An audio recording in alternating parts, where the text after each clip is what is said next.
So I'm not sure about you guys, but for me, women has always played a very pivotal role in my life. I can trace about 6 generations back, where in every generation the woman was the one who made a big difference.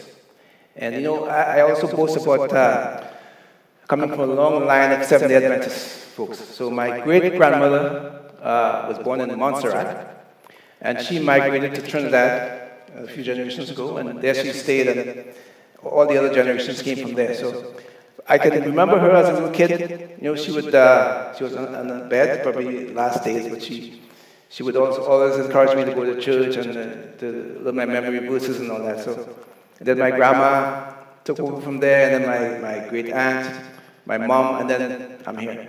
But I also have my sister here, Melissa, and her daughter, so hopefully we can carry this tradition of a lot more generations until Jesus comes, right? That's our plan, right? So my topic today is on the strength of a woman.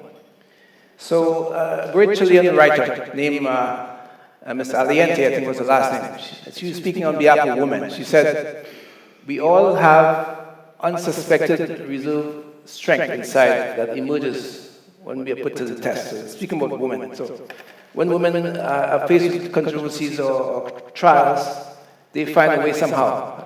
I'm sure you guys know of your mom or grandma who would, when you need some cash, she would find some cash somewhere hidden somewhere. There's always that stash somewhere where she had that resource, I remember my grandma, she had 11 kids, and each kid had probably 5, 6 kids, and there was always like dozens of people in the household. And she would cook, and there was always food for everyone. There was never a time when someone could show up and there's another meal. So women are the tower of our society. So I want to make sure we remember the importance of women in our lives. Right? So let's turn to Proverbs 31:25, which says, "She is clothed in strength and dignity, and she laughs without fear of the future." Of course, we are speaking about women, right? So there's a famous poet named William Ross Wallace who said that the hand that rocks the cradle is the hand that rules the world. And he created a poem to relate to this. It goes like this: "Blessings on the hand of woman, angels guard with strength and grace. In the palace, cottage, hut, or no matter where the place. What would that never storms assail it? Rainbows ever gently curled, for the hand that rocks the cradle is the hand that rules the world. Infancy's the tender fountain, power may be with beauty, but mothers first to guide the streamlets, from them souls unresting grow. Grow on for the good or evil, sunshine streamed or evil hurled, for the hand that rocks the cradle is the hand that rules the world." Women, how divine your mission, here upon our natal soil. Keep the young heart open, always to the breath of God. All true trophies of the ages are from mother's love, impearled, for the hand that rocks the cradle is the hand that rules the world. Blessing on the hand of woman, fathers, sons, and daughters cry, and the sacred song is mingled with the worship in the sky. So could you name a single parent in the Bible, somewhere in the Bible? I'm sure we can think of one. It's a good one. It's one of them. Sarah, yeah.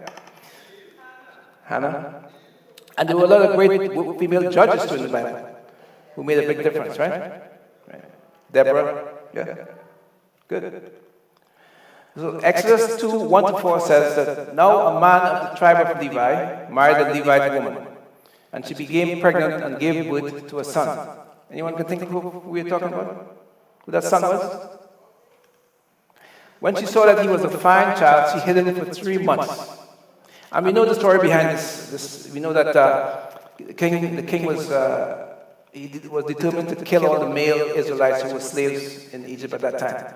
So whenever a male was born, they would be naturally worried about him losing his life. So his mom hid him in a basket on the Nile, right? But when she could hide him no more, she got a papyrus basket for him and coated it with tar and pitch. Then she placed the child in it and put it among the reeds along the bank of the Nile. His sister stood at a distance to see what would happen to him. right? And we know we are speaking about Jochebed, right? That's Moses' mom. So there were some actions that she portrayed, and we'd like to highlight these actions, right? The first action is that she hid Moses for 3 months. So we know about that in the Bible. The second thing is that she built an ark of safety for Moses. Remember, when we talk about the ark, we can relate to when Noah built that ark for 120 years. But she took just one day and built this nice little basket for her son. She also enlisted the help of her daughter Miriam and not her son, Aaron. She trusted God to save the child's life. Right? So it was fate that Moses, when he grew up, refused to be called the son of Pharaoh's daughter. So he had access to all of the amenities of the palace, but he chose to stay faithful to God and be there with his people. Right? So he chose to share the oppression of God's people instead of enjoying the fleeting pleasures of sin. He thought it was better to suffer for the sake of Christ than to own the treasures of Egypt, for he was looking ahead to his great reward. Earlier on we asked about single parents. So Naomi was one of them. Remember Naomi, the story of Naomi? Yes. Then we had the widow at Zarephath, and we also had Hagar. Those 3 distinct women in the Bible who were single parents. Right? But a woman of strength needs to pray her soul in shape, God leading the way. Women of strength show courage in the midst of fear, declaring triumph through faith because God is near. Yet a woman of strength gives her best to everyone, and even on a cloud-filled day, still bright as the sun. A woman of strength understands that it's not about material stuff, knowing that before becoming a diamond, first she'll be in the rough. A woman of strength concerns herself not with judgment from others and will not let business interfere with commitments as a wife and mother. But a woman of strength is assured to trust in God, and that will always carry her through. And at the Creator's appointed time, she will receive all that is justly due. The woman of strength realizes life mistakes, no matter how slim, while thanking God for the blessings as she capitalizes on them. But the woman of strength knows God will catch her when she falls, so when a situation arises again, she is not afraid to answer the call. A woman of strength competes with an emotional sense of grace. Understanding is more important to run a Holy Spirit-filled race. A woman of strength knows it's in the journey she will become strong, and the love of God is forever with her, no matter how difficult or long. Right? So as we look at all these examples of women in the Bible, we can tell that it takes a big responsibility for women to take care of households. And we know, I know my mom, she would always provide for me. As a matter of fact, if she was with us, she would be sitting probably right in this front seat. Yeah, on March 14th, 2000, I like to use this phrase, she went to sleep with her forefathers. I like that phrase in the Bible. You know, she was always supportive, very amazing mom. And my sister and niece could attest to that. We miss her every moment, every day. I can still hear her voice, I can still see her smile. And but I planned that there's only one chance I could ever see her again, right? And we all know what that chance is. So I decided I'm going to live my life as faithful as I can, so I can see my mom again. Because I know at the end of her life, she was totally committed. And attested to my sister Melissa, she spent some wonderful moments with my mom at the end.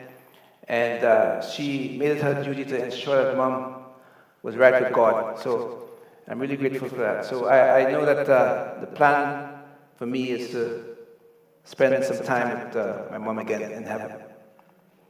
So I want to encourage, it's a very brief message I had today. It's not as extensive as Pastor would, but so I encourage all of us to honor our moms. And I hope this weekend we treat them. If we take them out, have dinner, cook for them, do whatever we can.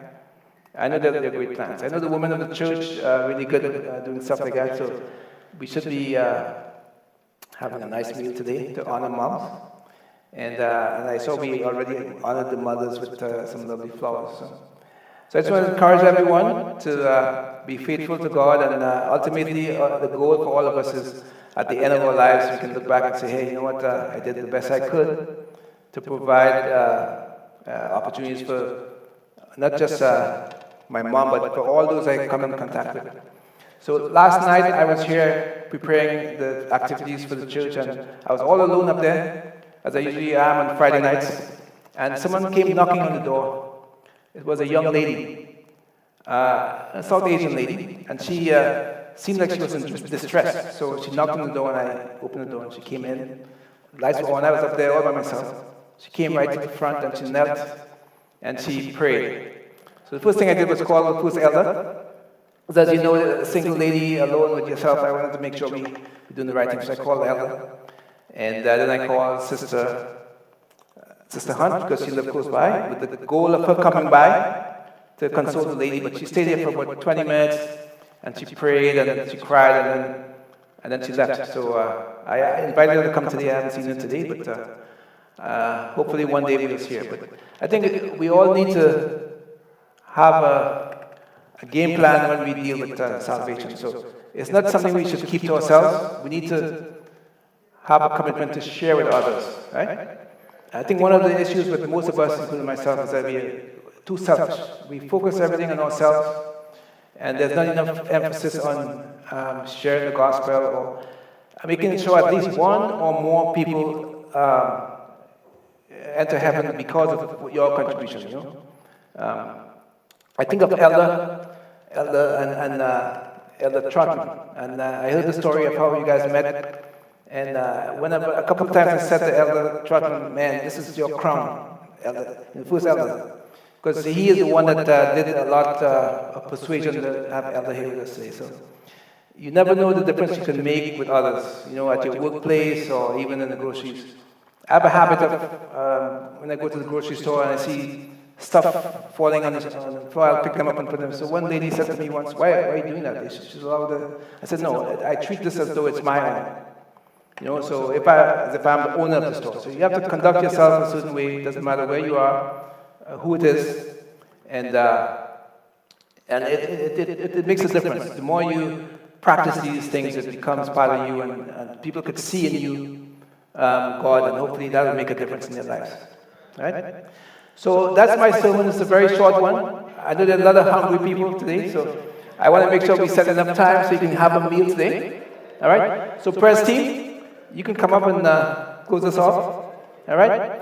So I thank everyone for your patience, and I hope that our goal at the end is that all of us will enter the kingdom of heaven. Okay?